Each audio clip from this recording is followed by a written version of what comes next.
Hey everybody, we're Tim and Nancy Danter, the Canadian crypto couple. We come to you live every Wednesday night at 8 o'clock Eastern Standard Time, and we love to talk about cryptocurrencies, NFTs, investing strategies, lots and lots of stuff on side hustles. Definitely we have some inflation talk, and it's a good fun time of camaraderie with other friends in our community who love to talk about cryptocurrency and investing strategies. So Crypto Night in Canada, live streams every Wednesday, 8 o'clock p.m. Eastern Standard Time. Hit the like and subscribe button because we wouldn't want you to miss one of our shows, and hit the notification bell when we release some clips. Speaking of which, we hope you enjoy this little bit of clip, which is an excerpt from one of our live streams. Enjoy. Don't forget to hit the like and subscribe button and the notification bell. Enjoy. So for those of you who've never seen it, it's going to blow your freaking mind. I mean, it did mine last time on the after show, so it's cool. It's cool. For anyone that doesn't know, Decentraland's native token is Mana. I've personally been stacking a little bit of Mana for a little bit. As I started learning a little bit more about the blockchain, about the game, about the potential of it.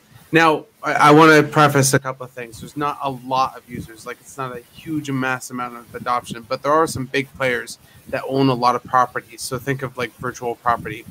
Now, hopefully everyone here has seen something of those like VR chat memes. I'm sure it's come across like your YouTube feed at some point. It's similar to that, but running on the blockchain. Now, what this ecosystem brings is a whole market and a real estate for not only NFTs that you can dress your character up on, which I'm not going to talk about. It's not important at all for kind of the investor aspect of this, but it's about virtual property and having virtual real estate in key areas in Decentraland, which is their virtual world. So obviously there's a marketplace for all this where people will legitimately go buy and flip parcels of land.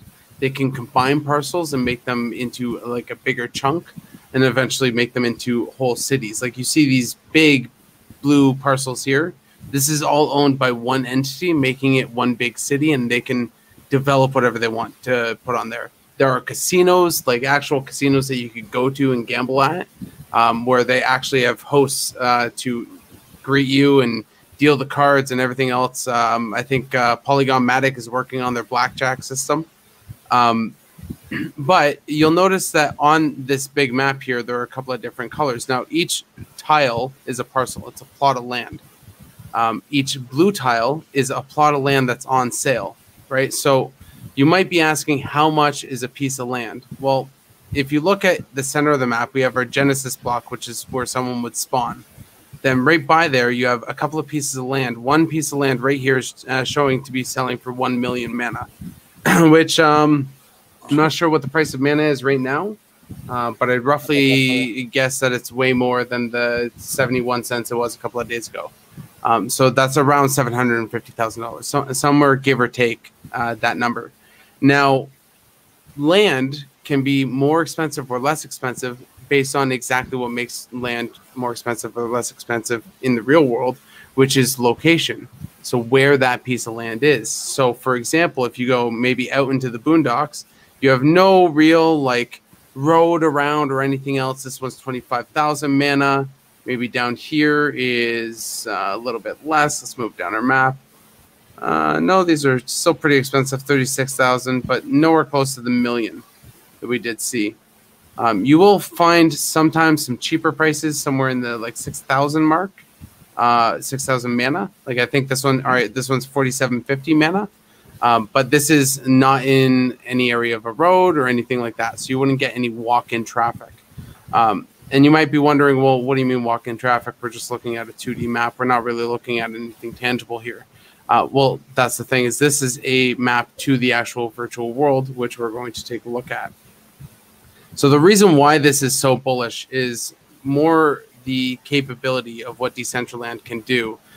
Think of something like individual creators, content creators specifically. Say a content creator bought a piece of land, built a house on that piece of land, which is relatively easy to build. 1 second, I just got to enter my MetaMask.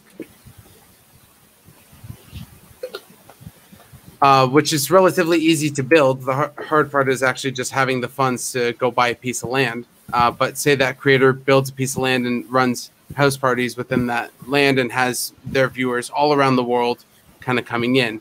That being said, you could also do something like movie launches. So brand new movie comes out, posted in a movie theater. I did some digging after a conversation with these guys over the end of the podcast last night and dug around and actually found a legitimate movie theater that doesn't play new movies yet, but it does play short films, but has the capability to play new movies. So this is Decentraland. Now, obviously, you can see first and foremost, there are people around me, but the population is a little sparse within the game. So that's the least important part of this whole thing. Now, there are a couple of different things that you can see immediately in the game. Like there's a museum, and then there are a couple of other events. Okay, so these would be the events. So our exhibits, sometimes they have like gambling events or betting events, something like that, where you can go to a casino.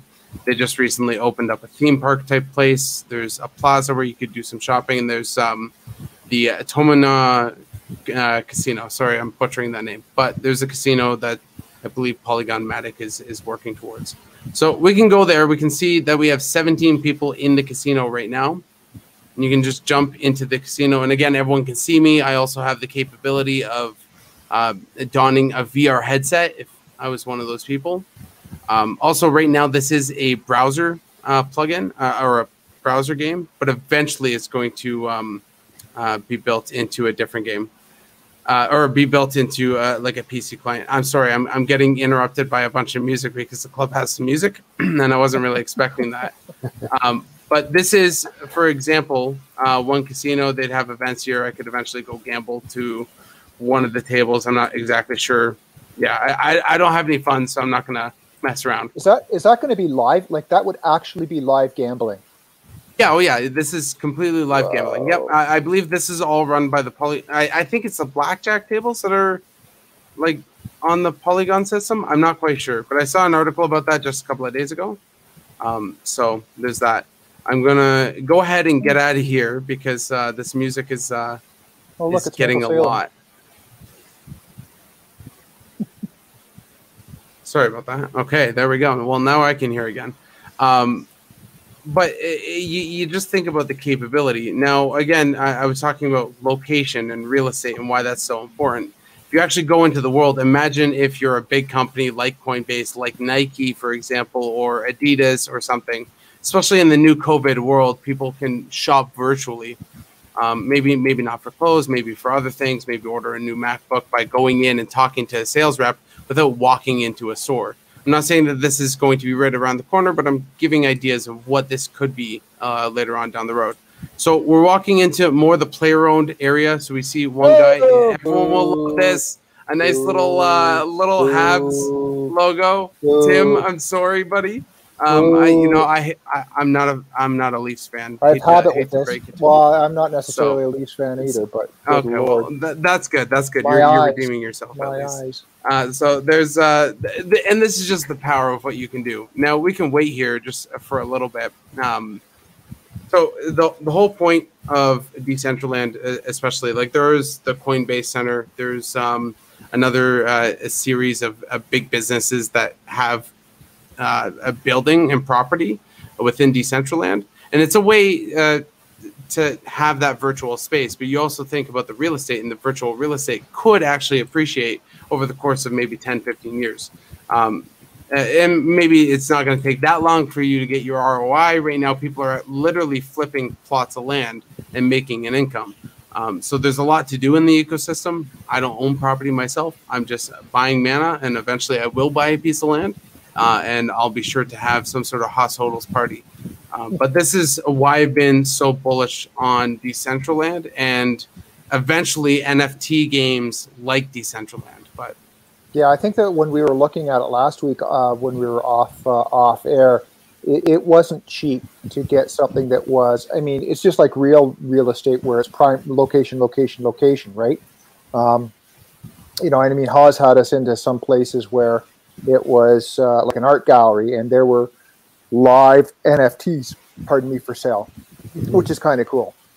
And then there were what were those arenas. There were, do you remember the arenas? Like there were some big name arenas that are real down in the States, and they had some property that was there, and I don't think that we went into them, but you know, I mean, come NFL time or whatever, I can honestly see that people who don't have TV or don't have the ability to stream probably could gateway through this into it, and that's could be the gateway for people, another way to stream a game or an MMA fight or whatever the case is for people who aren't going to pay for it outright for that service. Or there was actually a soccer game that was hosted maybe I want to say a couple of weeks ago that everyone watched within Decentraland.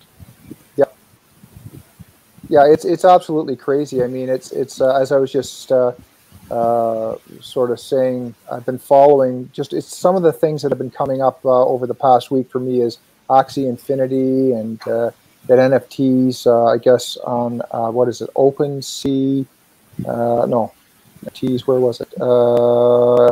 Axie Infinity becomes first. Ethereum's first NFT game to hit $1 billion in sales. Okay, so big deal, but I mean, you can see that it's growing. That this segment of the market and this idea is starting to grow huge. You know, and I think that it's summertime, so you know, as you know, Ryan and Haws and myself see our viewership go down in the summer. I think that once fall hits and the dirty weather hits, and if there's another dreaded LD, then you know this type of Decentraland platform is really going to get some legs on it. Is that you, Haws? That's not me, but you know, that's someone who made a lot of money on Doge. I think this might just be an NPC. Nice big old Doge, right? But like I think you make a lot of good points, and like I think people shit on NFTs a little bit too much, not really recognizing where the technology can go. And like I get it, maybe you're not so into buying a piece of digital art, but maybe somebody actually is into buying an NFT that represents a digital piece of music, right? That gives back directly to the artist that made that piece of music. Maybe somebody actually wants to do that. There are a lot of people that just want to promote and help out the artists. And support their work. And there are a lot of people that really care about ownership, and having NFT technology really allows that. I'm not saying that the market's huge, but what NFTs allow us to do, it's going to be big. And then if you look at like Cardano, just putting out their NFTA type tokens. So it's definitely got a future, NFTs in general. I mean, we all know. I'm just watching. I think it's Ledn. It might be Joy. It could be Ledn. Just you know, sort of comparing it to PS5 and stuff like that. And you know, we all kind of know or have an idea and have heard of, you know, PS4 and what is it, Microsoft 360. I don't know, these game boxes, game whatever they are. I don't have them. My son does. But they all started with Atari. And, you know, Atari was kind of like, you know, the archaic, you started somewhere. Are we at this stage with what we're seeing right now with Decentraland? Are we sort of at the Atari stage? Because I certainly don't think we're at the PS5 stage, meaning we haven't evolved to that late. Graphics-wise, you're at Atari at best. And TurboGrafx 16. This looks like TurboGrafx. But I think you're almost at that level with two different industries, right? Because you're there, well, at least in the case of Decentraland, because you're there, one, with the VR, right? Because VR is not there yet. VR is still barely Atari days, if that. Which, like, that's surprising seeing VR now. VR is actually pretty incredible. And then blockchain, too. It's still all incredibly new. So these are two incredibly new merging technologies that have a lot of potential. Where it's going to go, I don't know. I'd say that this market is definitely speculative at best. So that's how I look at it, at least. It's sure got a lot of legs and got a huge presence with being speculative, you know. Mm-hmm. I mean, and there's a number of competitors in this market already. Not necessarily the same as Decentraland in that, but you've got My Neighbor Alice as one. It's more of a cartoon, and it's more about building your land and your island. But then you can sell your island and things that you achieve, grow crops, create things. So it's like it's similar, and it's which one's going to win, or can multiple, you know, kind of digital worlds exist together and still be profitable and engaging. right? Like these are all big ifs, but Yeah. like it's very early. Like this is definitely like saying this is Atari, and Yeah, you know, no, what I are the mean, next iterations going to look like, and when are they Completely. coming? like And, I see this image here on the top, on the right, the sort of the green, and I don't know if that's, or yeah, right there, how it's very, very squared edges and stuff like that.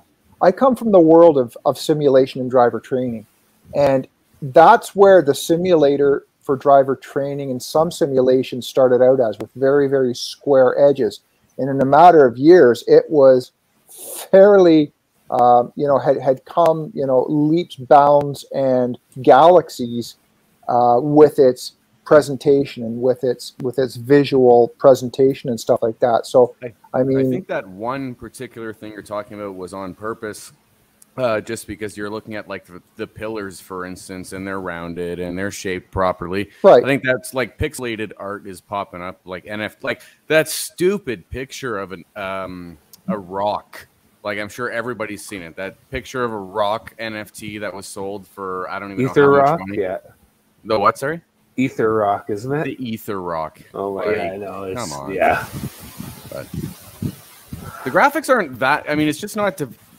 I mean, because look, there's no pixel. I mean, it's just yeah. It is what you make of it, I guess. Part of it I is find what this you're kind of going to funny. do and how you're going to interact with it, though. And it's not as much about the graphics and so on as what you're going to do and how you're going to do it, and especially like the relative anonymity that you'll get in there if you want it and so on. Like that's more of what this game, I believe, is geared towards, especially right now. But like I don't hold any coins. I'm very interested, and I've been watching this project. But like I got burned on NFTs early in my my coin choosing days, so I've definitely done some hands off for a while now. But like this is definitely one that I find interesting.